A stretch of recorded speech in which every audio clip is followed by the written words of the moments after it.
Today, we are at the beginning of a historic discovery. We are going to spend 8 days in total darkness to explore the exact depth of Krubera Cave, which scientists consider to be the deepest cave in the world. We are even hoping to discover new animal species that have been isolated in this subterranean world for millions of years. During this expedition, we are going to cover a distance of almost 5 kilometers, and every one of us will lose 10 kilograms on average. Curiosity brought me here, but it is too risky. Let's descend to the deepest point of the world's deepest cave. The explored part of Krubera is 2,199 meters deep, but its true depth is still a mystery. The last update to its map was over a decade ago.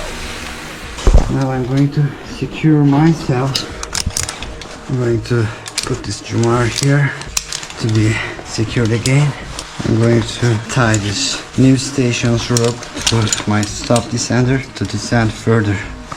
I'm good to go. I'll take this securing point off. Jumar and take it off. Time to descend.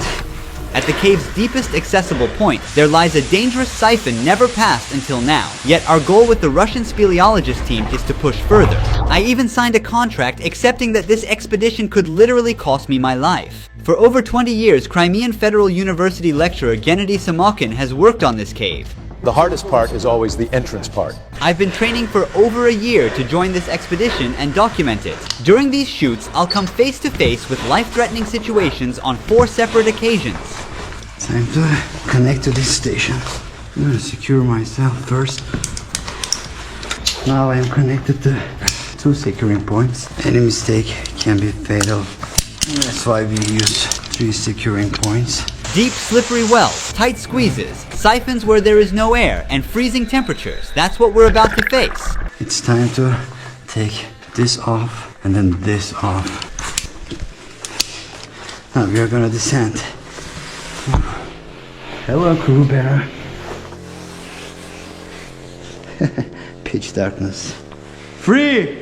These hooks and ropes you see are from previous expeditions. For more than 60 years, speleologists from around the world have come to Krubera, with no one yet measuring the exact depth of the cave. There's a real danger of rockfalls and sudden floods. Be careful with the rocks here.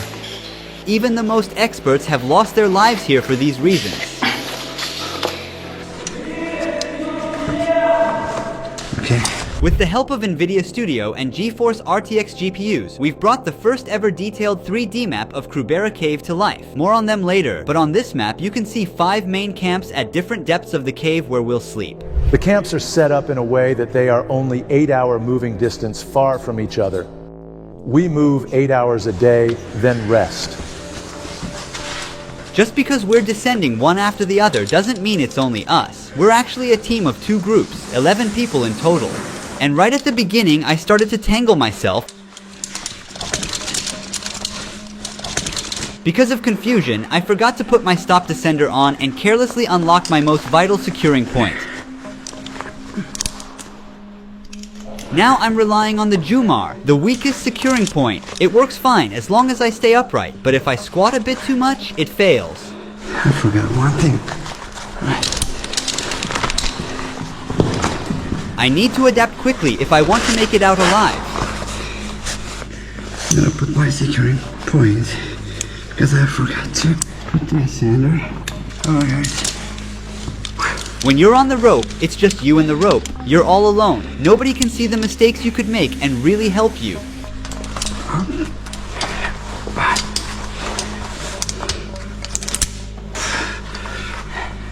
Oh, this pedal got away from me. I need to put it back on. If I fall from here, I don't think I'm gonna be alive. The average speed of moving through the cave is 100 meters per hour. Our ascending speed and descending speed are the same. We also carry our bags with us in the cave. The temperature is only 3 degrees Celsius, so being here is not different from being inside of a giant fridge. Hey man. Hey, how are you? Nice. You feel cold already? Not yet. There. You okay? This is where a sheep met its tragic end, falling from the lush valley above down hundreds of meters into the darkness below. The sheep is under the soil. They covered it because they wanted to prevent the smell. Now we are about to get through a tight squeeze. As its name suggests, you have to make yourself as small as possible and crawl inside. Let it go.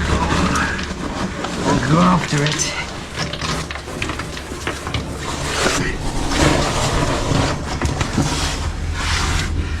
Oh my god. I will do this. I have to go sideways like this. Krubera Cave is in the Arabica Massif of South Caucasus, 15 kilometers away from Black Sea. Arabica is one of the largest and highest limestone formations in the mountains, providing an ideal environment for the development of such an immense cave. The cave was formed and carved by underground streams and rain, creating both massive, steep wells as well as narrow, long tunnels. Make myself smaller. Scientists believe Krubera is 5 million years old and it continues to be shaped even today.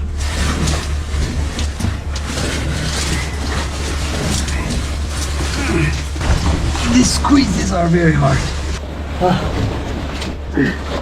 They say you don't feel claustrophobia until you get stuck.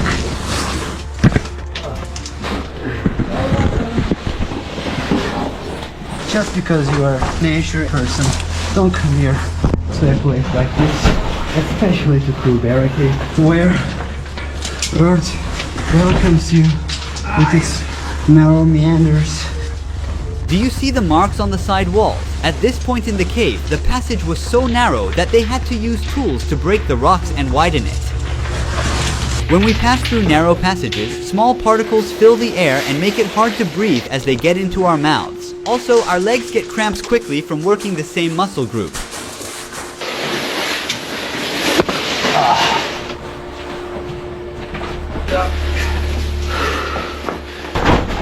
It's better if you go slow. Alright. Here you can see the wire. This wire goes for 2,000 meters Yes. and allows the phone to work. Unfortunately, some broken somewhere. It was likely damaged by a recent flood. We're completely cut off from the outside world for the next 8 days. We have two possible ways here. Yes. And there is an arrow on the wall that shows the correct way.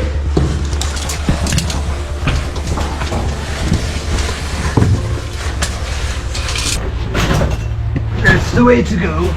Oh my god. I'll take the arrow. Oh.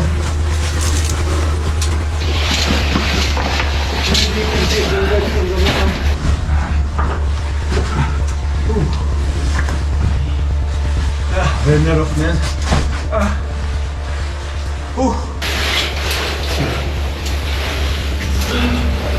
Is useful for transport bags, so you don't have to carry the weight of the bag.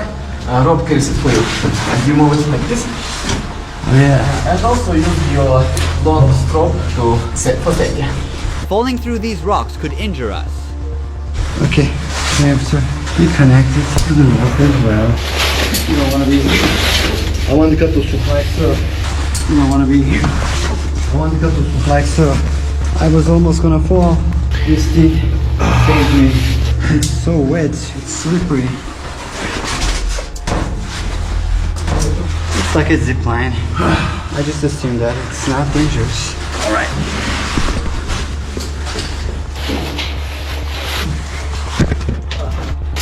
The big well starts. How you feel, Olga?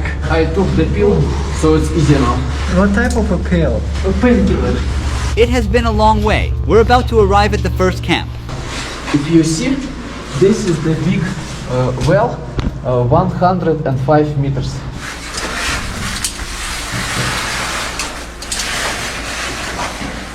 It feels like it's 3 times bigger. Thinking about ascending 2 kilometers back to the surface makes me feel overwhelmed already. The rope fibers got stuck in the stop descender mechanism. If I couldn't get them out, I would have to leave the stop descender here, and I wouldn't be able to go down any further. I would have to quit and climb back up. This panic caused me to tangle my rope and my bag's rope.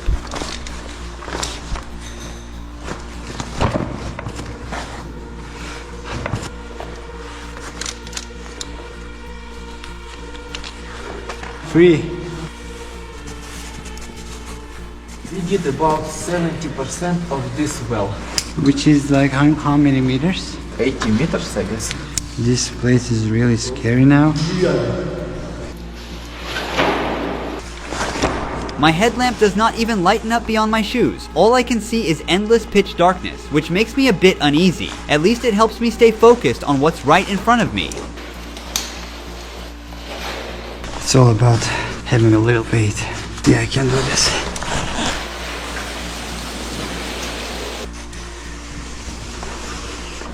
It shocks the rope. Intense shock loads on the ropes from sudden falls like these can break the rope because of the high tension. It can also seriously damage my spine. But it doesn't go very smooth.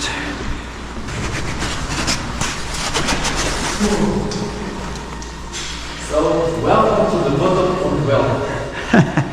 Alright. While we were descending into a huge well and filming everything, the first group created a gap between us. Wait, I don't know what's in here. But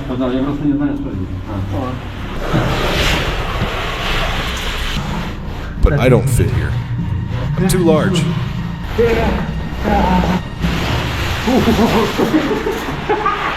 Look at all the rocks. I think they dropped from the ceiling. If you camp here, one of these rocks can fall on us. There's a sign here. Yes, it says don't put your mess in here, take your mess to the surface. The mess means, well, before there were flashlights, people used carbide lamps. Waste from old era lamps. Being the center of interest of speleologists, Krubera has intrigued some daring scientists since the early 20th century. After just 10 hours in the cave, our eyes are bloodshot and our faces are covered with mud. My clothes cling to me, soaked with sweat. We managed to descend another 150 meters more and finally made it to our first camp. We're currently at minus 350 meters from the surface after a solid 12-hour descent, while some of the experienced cavers in the team went straight to camp minus 700. Hurry up, crawl.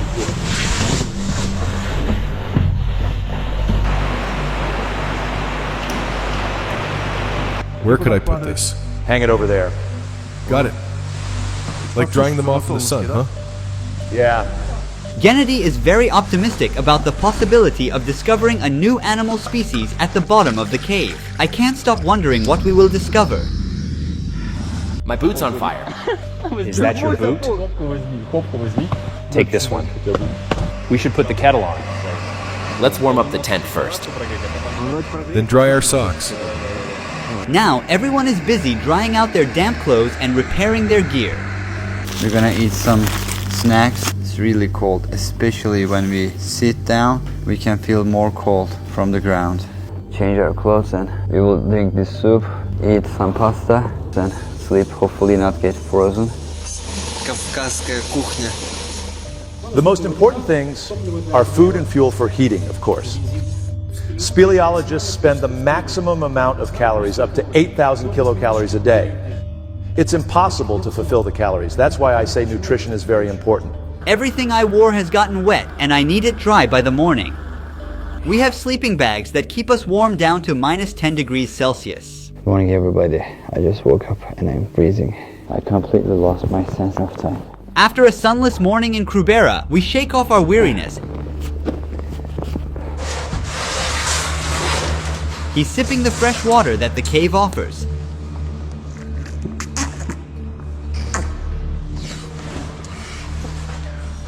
Everybody gears up for the descent. How are you feeling? Better than yesterday. I'm feeling a little more combative. I'm gonna put on my thermal underwear, then wear this costume, wear my boots, my waterproof gloves, my helmet. This is my harness. Hey everybody. You look like Terminators. Horizontal tunnel. Then another big well, 115 meters long. Another tunnel. From there, some ropes down and up, and horizontal like tunnels again. And then? After that, the last well is 30 meters. Then we go a little bit more and find the camp. I also asked him if we could catch up with the first group. It will take like about 2.5 hours to get, maybe like less. but I don't know when they will move out. Right. They think we are slow and they want to wait as much as possible. If you want to pee, you have to take all this gear off, which will take any person about 30 minutes. If you are in a hurry, you might pee on yourself. Sometimes it's a better idea to do so. Free? Let that go, which pulls me down. It's not like Earth, it's like an alien planet. No life here. Bye bye. Bye. Ruhi. Alright, good luck. Yeah, you too. This works, yeah. Wonderful. We're completely cut off from the outside world and on our own down here. The camp on the surface has no way of knowing directly if anything goes wrong, so we have to be extra careful. Look, there's water here. They gathered the water from here to the camp. We've been descending for about 6 hours today. We're all pretty wiped. Oh, the rope is wet. From now on, all ropes are wet, and the descender's mechanism doesn't slide easily on wet ropes, causing risky shock loads each time. Free. Another tunnel, huh? He is shaking from the cold. I asked for another break. You have to rest, but you cannot rest long enough to start freezing. Sometimes you kind of sit, you turn your light off, you close your eyes and try to rest and falling asleep, and this is the worst. You can easily die if you fall asleep. So no matter how hard it is, how difficult it is, you just have to push yourself. So we've decided to rest at camp minus 700 before pushing to camp minus 1400. Here is our home for tonight. It looks like everyone has gone ahead already. Our guide is going to prepare some lunch, dinner, whatever it is. I don't know what time it is. My brain is so tired. More tired than my muscles. We're close to camp minus 1,400. Before entering the minus 1,400 camp, speleologists created a makeshift water tap using an empty bottle. The group ahead has also reached their new campsite at minus 1,400. Why are you pointing at the tent? It's going to fly off your hand.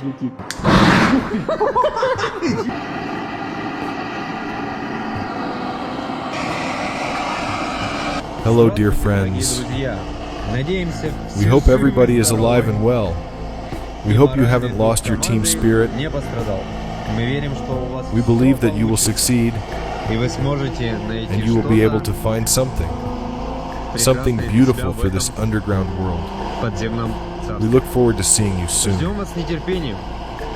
With our love, your friends. There's nothing like a cold cave shower under a waterfall to wash off the mud, sweat, and exhaustion after days of exploring. The water's not that cold. You feel warmer if you get used to it. All right. After a rough sleep, some are stretching their tired muscles, others are putting on their gear. Everyone is getting ready to dive further into the depths of Krubera. His knee pads are torn. He will stitch up new ones.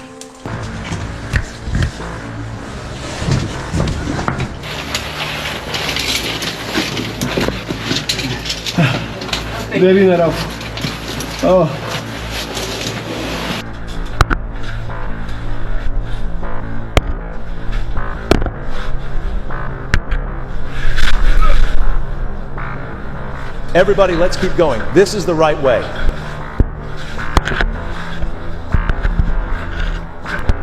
When moving in the dark, the light from headlamps can sometimes block the other's view. But bend your goddamn headlight down. I can't see anything.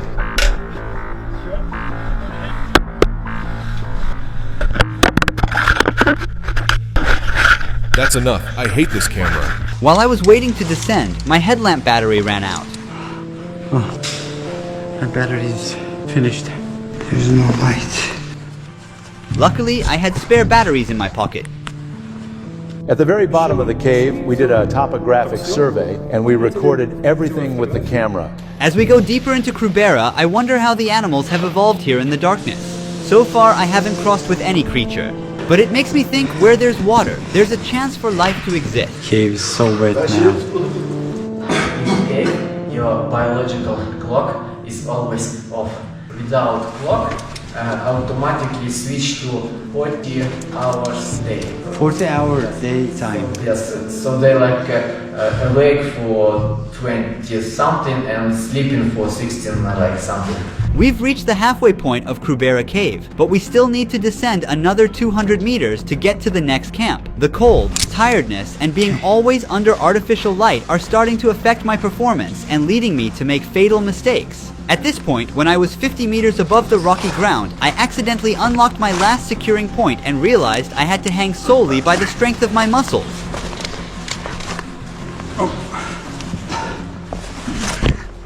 I forgot putting my descender on. Every second my muscles are getting tired. If I fail to lock my carabiner and fall, I will certainly lose my life. The way I attach the carabiner is extremely risky and it could open at any time. I also got my glove jammed. Right.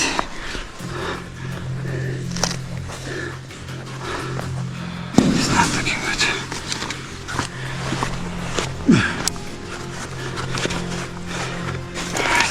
It requires full dedication. One small mistake can kill you. Now I'm good to go.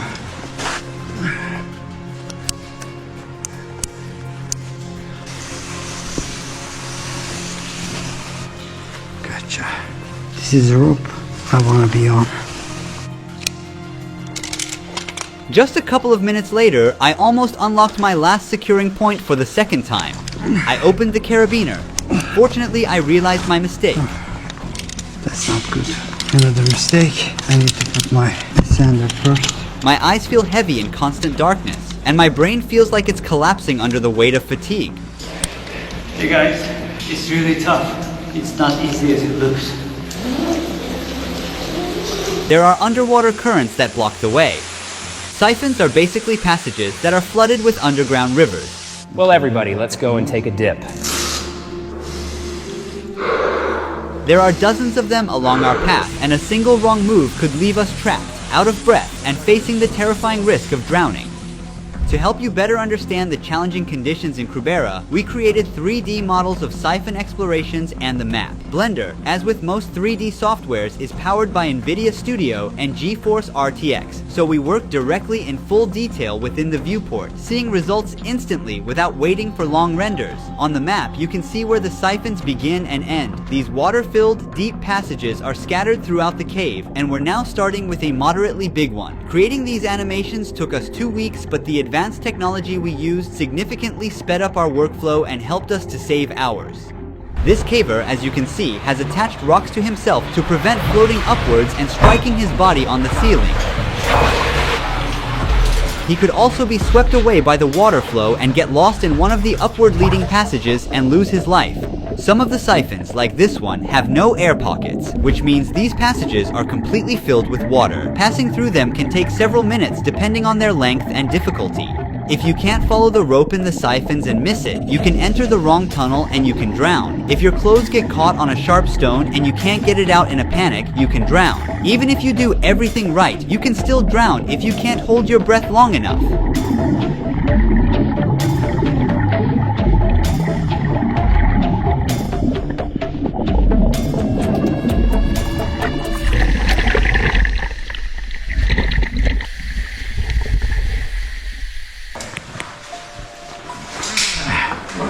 We made it back to the camp at -700 after a 6-hour exhausting climb. I was starting to lose focus from the cold and exhaustion, so the speleologist didn't think it was safe for me to keep going and asked me to wait for them back at camp. Thankfully, there's enough water and snacks here to keep us going for the coming days. Oh, these are the mats, huh? Bingo. The sudden and powerful flooding at camp -1640 lifted the leftover mats off the ground, leaving them stuck high above. It looks like this place was totally submerged. We didn't know it at the time, but while we were in the cave with no connection with the surface camp, it started raining, which means a real risk of flooding. The footage you're seeing now is from a few years ago. As you can see, people barely made out. Similar floods could destroy our camps and the passages. Everybody got so wet. Look how we dry ourselves off. It's a good idea. After a wet and chilly night in the cave, the speleologists are preparing their gear for the big days ahead. They will measure the exact depth of the cave and might even discover new animal species unknown to mankind. Minus 1,640. Let's get started. The sharp icicle-like structures hanging from the roof are called stalactites. These formations grow incredibly slowly, typically less than 10 centimeters in 1,000 years. They form when water drips down and calcium carbonate deposits build up over time. Is there any space for me there? Yeah. The team is extra careful to avoid damaging them.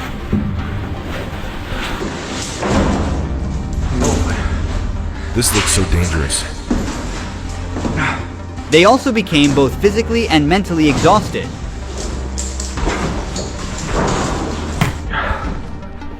It is too low. It needs to be higher. We will hang out more laundry.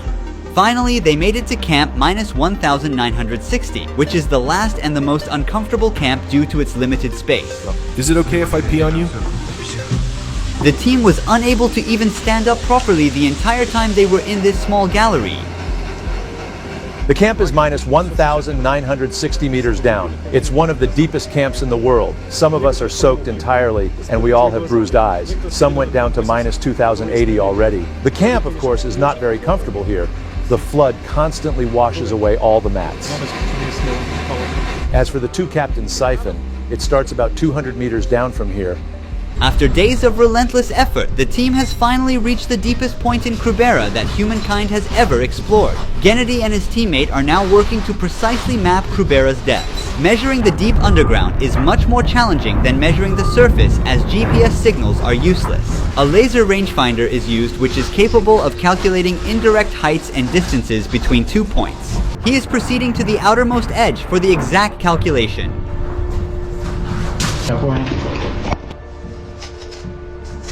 The device has a special compass board and is used with a plastic battery instead of a regular one to reduce magnetic errors.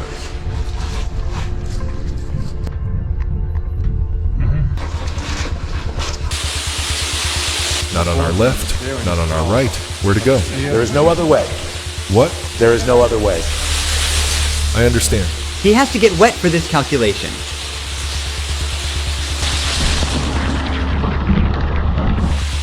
Okay. Once they exit the cave, they will make the total calculation and issue an official statement regarding the cave's actual height. They are near the two captains' siphon, the deepest siphon in the world. This is the endpoint. They're preparing the gas tanks to dive into the deepest point of the cave, equipped with a precision measurement device to record the cave's depth. Gennady also carries numerous bait traps. He hopes to discover a new animal species yet unknown to mankind. We have to be careful here. Let's see the results. Let's see if anything lives down there. Now the team is getting inside the siphon's deep, cold, and murky waters.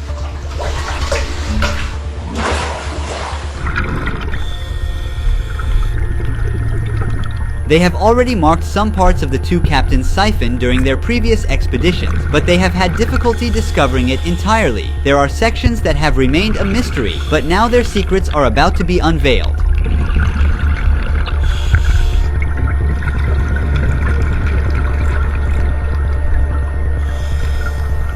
He tied a few bait trap bottles to the rope so as not to lose them. On their way back, they didn't notice it, but the camera captured it. A small, completely transparent animal was lurking in the water. Then another animal showed up, but that also went unnoticed. What is this? These animals are blind due to the absence of light. Fortunately, the team managed to capture an exceptionally unique animal in the trap. They also encountered another highly distinct-looking animal purely by chance. The footage you're seeing has never been captured before. There it is! There is the fish! Let's not lose it! Wow, what is this? Let's get this one right away. If these animals are unique to this cave and have never been spotted before, these findings will be added to the precious library of human knowledge, a significant step for mankind. We have documented them on video. Most of these creatures are transparent as they have evolved in total darkness. But the other creature they pulled from the trap is not a new discovery. It was identified in 2013 and it only lives in Krubera Cave. Its name is Gammarus kruberian. Amazing news. I'm just in shock. I'm realizing that we live in a beautiful world.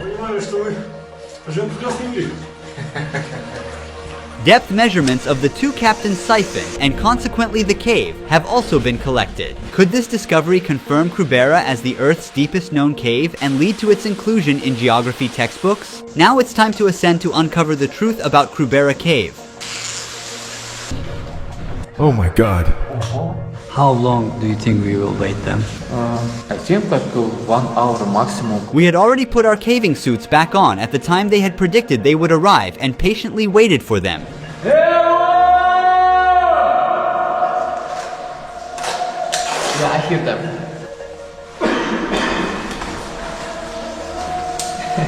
They're coming! Yeah, they're coming. Woo! Yeah. We're getting ready to ascend back up 700 meters in 24 hours. The ascent is both the hardest part of a caving journey and the stage where most life losses occur. This phase demands not only significant physical effort but also sustained focus and precise execution. I hit my head here. Insects started to appear. We are very near to surface. We took our final break for snacks to regain some energy. We have a little way to go. During an 8-day caving expedition, the relentless effort of ascending, descending, and enduring a constant 3-degree cold burns an immense amount of calories.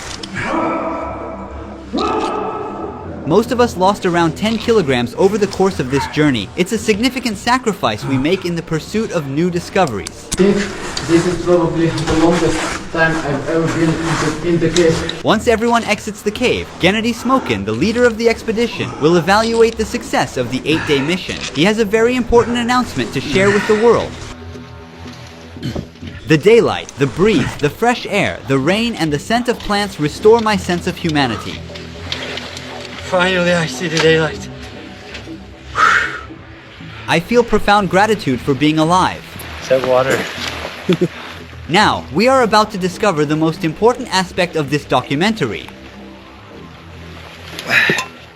Can you officially confirm that Krubera is now the deepest cave in the world? We deliberately didn't publish the depth data of Krubera Cave until this interview. This is a very important moment. We wanted the collaborative work we've done with you to culminate in a clear declaration that Krubera Cave is, as of today, the deepest cave in the world.